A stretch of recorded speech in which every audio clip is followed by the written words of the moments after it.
He'll find Metcalf. 5 yards on the catch there, brings up second down. And boy, they had high praise for this rookie receiver when we asked the coaches about him, didn't they? They certainly did, and obviously they liked his measurables, otherwise they wouldn't have brought him onto the team. Height, weight, speed, all of that. But how about what they really said? Competitiveness. That's what they really liked about him. The way he goes after the football, competes for it, and decides when it's in the air, it's his and only his. It's a loss of 4. Now third down.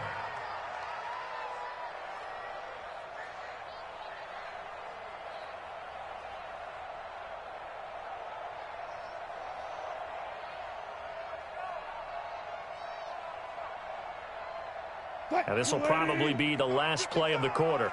Hey, watch the slant. Watch the slant. On third down, Wilson. Into heavy traffic, and it's intercepted. Picked off by Harrison Smith. And a big turnover there as his guys will get the football back. Here are the Vikings now to start their next drive. And this is a unit that, to be frank, doesn't look like they've woken up yet. I mean, a punt and a turnover on their first 2 drives. And I think the game's starting to take shape a little bit now. And I'm going to take it to the basketball world. When you're having trouble scoring or moving the ball in basketball, what do? Get it to their best player, right? Find a matchup, create it, exploit it, and try to move the football. On second down, Cook, and he is met in his tracks behind the line of scrimmage. The tally there, -2 yards, brings up third down. On third down, Cousins. Into a double team, and it's intercepted. Picked off at the 38, and they have possession, and they have it at the 38-yard line. So that's back-to-back drives where they've thrown an interception. Ordinarily, we look at the offense and say, what's going on with your scheme? Maybe we should look at the defense and just give them a whole lot of credit. They've got them frustrated right now. So here's a 1st and 10 at the 38. After the interception, here's Wilson. Rolling to his right. He's going to take off with it. He'll get 8 on the scramble there. It'll be second and a couple. Partner, he was going through his progressions. Not there, not there. After about the 3rd one, he decided he better pull it down and run for it. And he slides down and avoids the hit for good measure. Here we go. Double tight, guys, double tight. Hey, on second down now, it's Carson. And able to break 1 tackle, but then quickly brought down. Give him a yard on the run there, and that's going to set up a 3rd down and 2. You can't block me. You can't block me. On third down, Carson. And he gets the first down here as he's taken down at the 24. And 5 yards on the play there as the drive will continue. So it's pretty simple, partner. You pick up a turnover, set you up in excellent field position. The last thing you want to do is go 3 and out in this spot. Yeah, they would have had to settle for a field goal attempt, but now they keep those touchdown hopes alive. And he's going to lose yards. They take him down at the 26. It'll be a loss of 1, and that'll bring up a 2nd and 11. Now they'll throw it with Wilson. This one into the hands of Metcalf. A good pickup there, 21 yards. And just a small glimpse there as to why they like this rookie so much. And that's why they lit up a little bit in our meetings with the coaching staff, didn't they? When we talked about him, they did. Yeah, they like his work ethic. You know, this guy's running every route well in the route tree and getting better at it all the time, really honing his game. They expect a pretty good jump out of him as things continue to move on. It'll be a gain of 2, and speaking of 2s, it'll take us to the 2-minute warning. 2 minutes on the clock, second quarter, 7-0 ball game.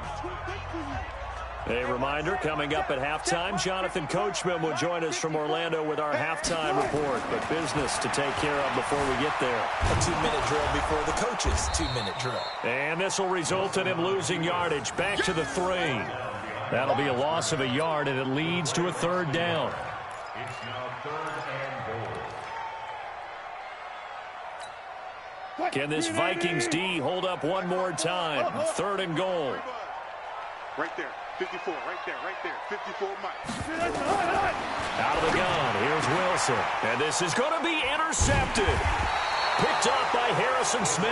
And a big turnover there as his guys will get the football back.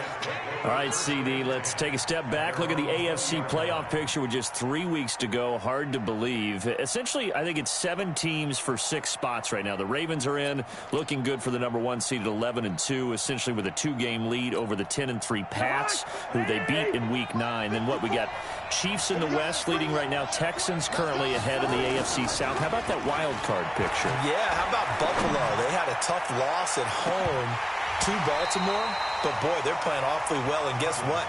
They go to New England next week. That game could have big ramifications. And the Steelers, how are they 8-5 on their 3rd, maybe essentially 4th quarterback of the year since they traded Josh Dobbs in preseason? Incredible job Mike Tomlin has done as the head coach there. But the team to keep an eye out for in the AFC South, the Tennessee Titans. They are hot right now, 8-5, and running the heck out of the football with Derrick Henry. Yeah, I mentioned the Texans currently holding the AFC South lead, but they also have that 8-5 record. It's going to be close down the stretch.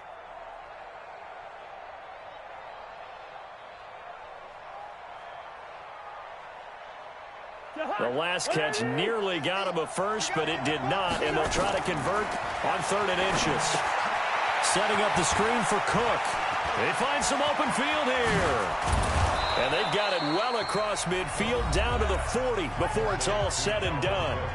The Vikings going to signal for their first of their timeouts, as the clock will stop with 45 seconds to go in the first half. So the big play moves him all the way across midfield to the 40 now for 1st and 10. Open here, Adam Thielen. And he's going to get this down near the 20-yard line. Now the Vikings will use the 2nd of their timeouts as they stop it here with just under 40 ticks to go in this first half. This offense finding its legs now. Here's another 1st and 10. Again, it's Cousins.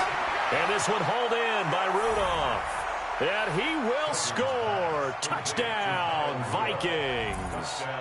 From 21 yards away, as they are now on the board here in the first half. And a little time left on the clock, so on the other side, they're thinking, gosh, we'd like to get that lead right back. Yeah, thanks for pointing that out. Here I am going ahead and tapping out the first half. There's still time. They've got to make a decision about what they want to do on the kickoff, whether they want to let their return guy touch it.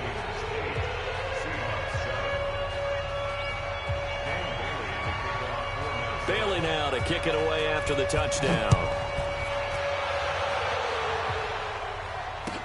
This is taken about 7 yards deep. And he'll get it up past the 20 to the 22-yard line.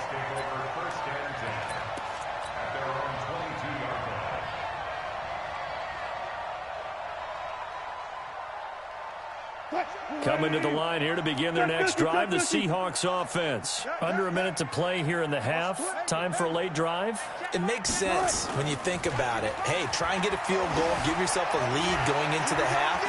But if you're going to do this, you better have supreme trust in your quarterback. Supreme trust in the guy's going to handle the football. Because if you turn it over here, not only do you go in down at the half, you've given the momentum squarely to your opponent. A good pickup there, 26 yards.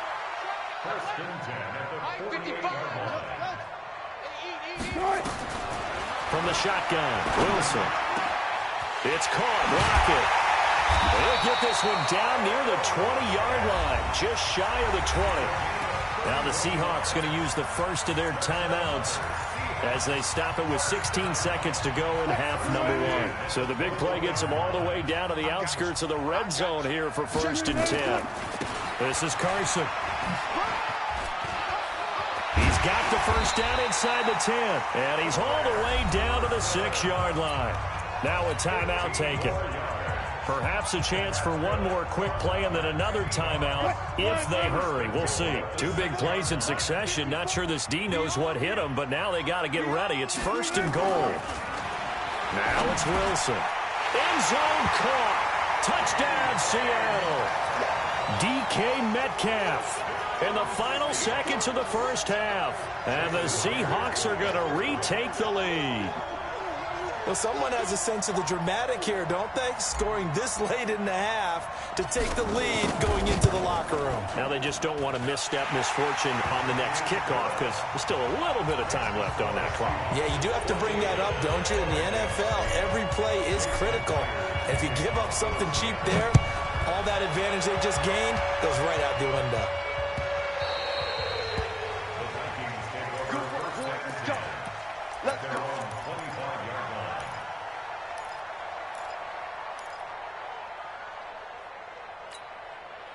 Here are the Vikings now to start their next drive. Likely time for just one final play, and then it'll be off to the locker room to talk about how they can erase this deficit. Yeah, and I think a lot of people look at it and go, well, maybe you take a shot here. Maybe you get some momentum going into the half. What's the flip side of that? You do something crazy, quarterback gets hit, ball comes free, and now you're down an even bigger margin. Go ahead and take this one, go to the locker room, start over. The Seahawks with the advantage, and they get the football first as the second half is underway. This fielded a few yards into the end zone.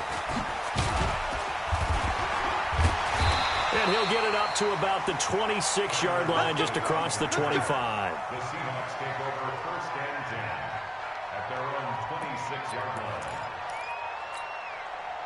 Here's the Seattle offense ready to get this drive underway. They have the lead. Now they'll be looking for some separation here as we begin the third quarter. I like the way you term that because now I think they go a little bit deeper into their playbook.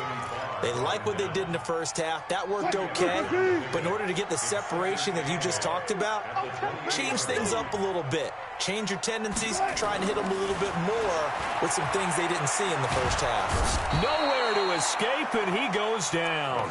There for the sack, Everson Griffin.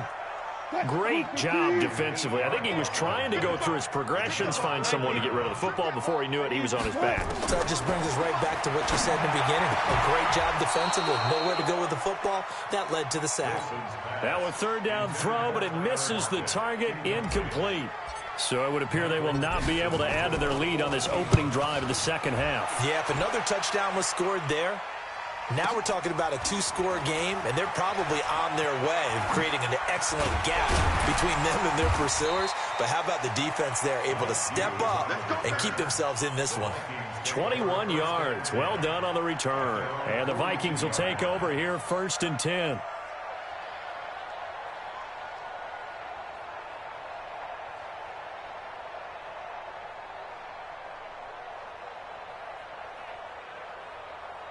Here are the Vikings now to start their next drive. They're down in this game. A chance for the offense, though, to put something on the board, get some momentum here in half two.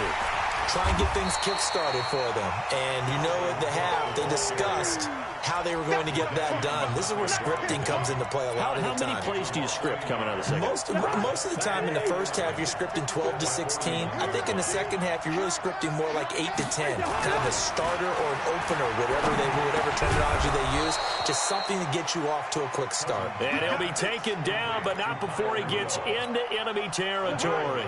It's a gain of 11 as the Vikings pick up the first. Cousins on first down. And that's going to be incomplete. Too tough to hold on to that one. It's second down. We have not seen a whole lot of wide-open receivers. Everything seemingly has been contested. And that's another nice job there to force an incompletion.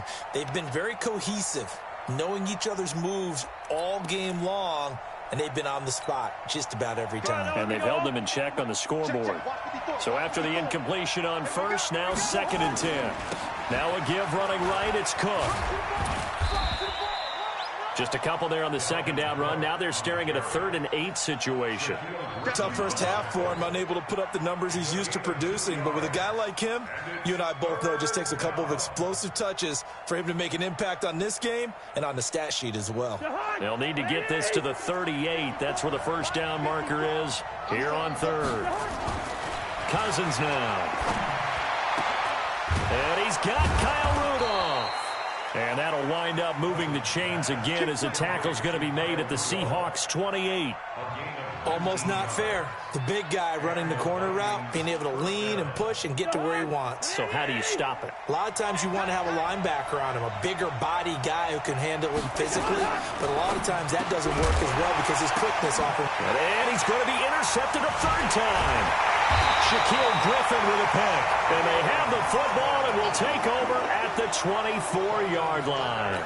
Johnson, the intended target. Well, folks, we gave you a glance at the AFC playoff picture. Let's talk NFC playoff picture. Bit of a shakeup because the Niners and the Saints game and then the Seahawks and the Rams. So San Fran back up the top spot.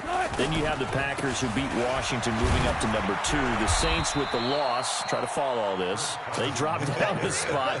But it's a critical one as they lose that first-round bye, and then we're still awaiting resolution on the Cowboys and the Eagles in the NFC East, CD. Yeah, this is going to be a crazy deal because essentially San Francisco and Seattle had kind of been trading back and forth. And after Sunday night's games, San Francisco holds that spot. But remember, those two play Week 17. It could all be decided then. The Saints have already locked down the NFC South. They're trying to get one of those top 2 seeds, as you mentioned. But the race for these wild cards, Minnesota sitting right there holding the number 6 spot. They're a game ahead of the Rams, who are really hot right now. And the Bears, after whacking the Cowboys last week, they're hanging in there as well. But as you're alluding to, I mean, Seattle drops from the number 1 seed all the way down to the number 5 seed in one day. Of course, a lot can change in the final 3 weeks. And just think, a lot of people wondering, how does the NFC East get a home game by winning that division? This is going to be one of those years people will talk about reseeding based on absolute overall record. Yeah, because it's not out of the question that either the 49ers or the Seahawks could be 13-3 and be a wild card team. Trying to shake off the interception from the last drive. He'll look to throw. And able to rip off a big chunk of yardage before being dropped inside the 40. 39 yards there, a big one. I know we love our jobs, and pretty much any play we see, we're pretty, excited about. But big plays, let's face it, that's what we absolutely live for. How about that one? That was great, and what our camera missed was the fist pump from the sideline. And he's going to be sacked. They sack him back right at the midfield stripe. That's Ziggy Ansah, the number 5 pick in 2013, credited with a sack. Back now in Seattle, Washington. It's the Vikings in possession of the football, but they need some points. They're trailing here to start the 4th. That huge loss on the sack makes this job much more difficult. It's now 2nd down and 22 yards to go. Room to run inside the 40. And Rudolph has it, the tight end. And finally taken down at the 35-yard line. It'll be a pickup of 15 as that'll lead to 3rd down. To throw is Cousins. Over the middle here to Rudolph. And he's got this down almost to the 20 before he's dropped. They get 14 there. 1st down, Vikings. Cousins now perfect since the second half started. 7 of 7. It's 1st and 10. Throwing, Cousins. And this is Cook with a grab. And he'll get him inside the 15 down to the 14-yard line. It's an 8-yard pickup, and that'll bring up 2nd down. A give to Cook out of the gun. And he's stopped after a gain of 1. Not enough. Still a yard to go on 3rd down. This is what happens sometimes when you abandon the running game. It's hard to get back to it because once guys get out of that mentality of firing out and hitting people, hard to get them started again occasionally. Cousins, and he'll get into the end zone. Touchdown, Minnesota. A 12-yard touchdown grab as his guys are an extra point away now from taking the lead here in the 4th. Well, it was 3rd and 1. I was expecting run. So much for that. They pass it, they score it. That had the feel of the head coach telling the offensive coordinator, you've got 4 downs here. We're going to go for it on 4th down unless there's a disaster on 3rd. Go ahead and take a shot if you want to. And he gratefully accepted the opportunity and did exactly that. If they didn't get it there, that had the feel that they would come back and try it on 4th down. Throwing there, but this pass is going to wind up incomplete. This one tied at 14 now as he sends this one away. That's fielded in the end zone. And this return net's positive as he gets past the 25 and up to the 27-yard line. Coming to the line here to begin their next drive, the Seahawks offense. And a tight game after punting last time. See if they can get something going on this drive. As they head to the field now, with the game this close, you've got to feel there's a sense of urgency for them going on offense right now. But they have to do it without letting panic creep in and affect their play. They run it with Carson. And he'll be stopped right at midfield. 11 yards there and a first down for Seattle. Well, partner, I know this type of running back. I mean, this size, this intensity usually gets better as the game goes on. I can just tell you from experience, the first few quarters, oh, you're eager. You come running up there, I'm going to tackle this guy. By the fourth quarter, you're coming up and thinking about it. And D-line wearing down fourth quarter. Yeah, that's not a guy they want to see consistently. It's a loss of 2 there, bringing up second down.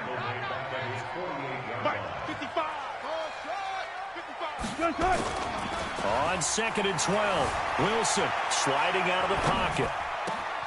To the right side and complete to Metcalf. And all the way inside the 15 before they drop it. All tied up, less than 2 minutes to go. So it's Seahawk football as we march toward a conclusion. They've got a first down in field goal range already. They'll run on first down.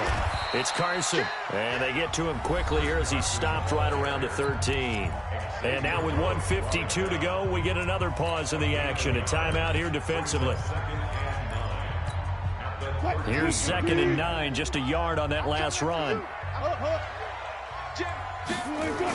They run again with Carson. And forget about finding a lane. He barely had time to look up before he was planted in the backfield.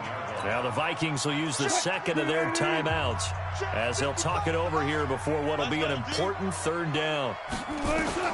Now Wilson. And it's intercepted at the goal line. Picked off by Harrison Smith.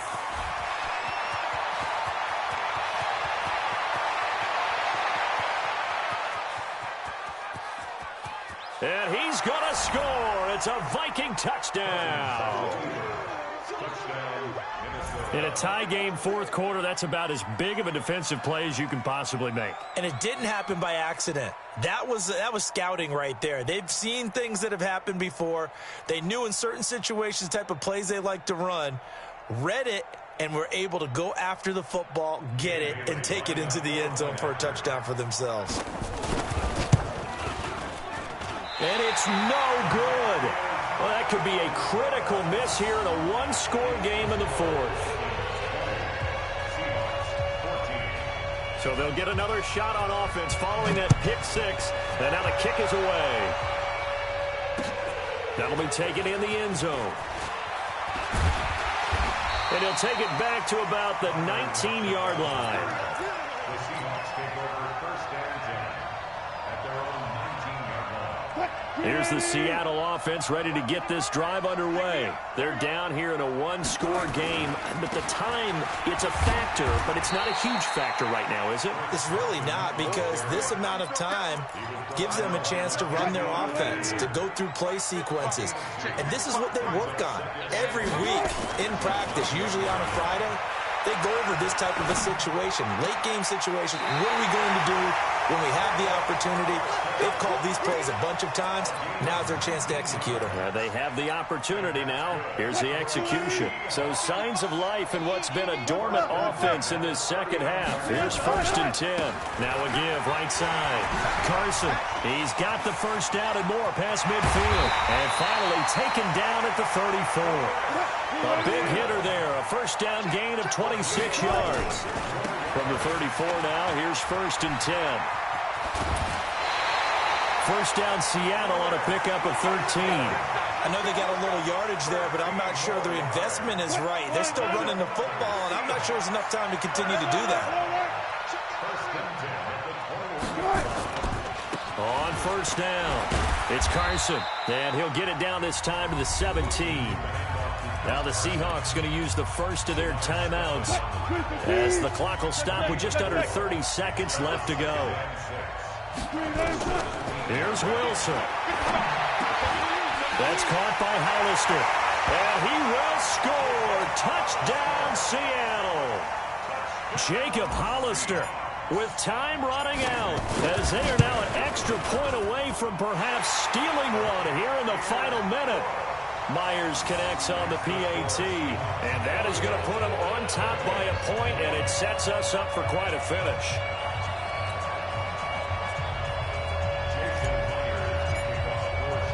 And after the touchdown, here's Myers to boot it away. That's fielded in the end zone. And in hindsight, probably should have stayed where he was, as he'll only get back to the 16-yard line. Here are the Vikings now to start their next drive. They only need a field goal. Obviously, the clock a huge factor. They'll be watching that. What do they need to do here, Charles? And he can't get a throw off. He's taken down. What a huge play at this point in the game. Jadeveon Clowney. He's the one that got home and takes him down for a loss of 9. Well, we saw a close game that kept us on the edge of our seats down to that final whistle. And right before that final whistle, defense with one last exclamation mark there, getting the sack to end it. I love how you phrased it, because we were waiting to see what would happen. Obviously, we thought something would happen downfield. Instead, it happens in the offensive backfield, and that's your ball game.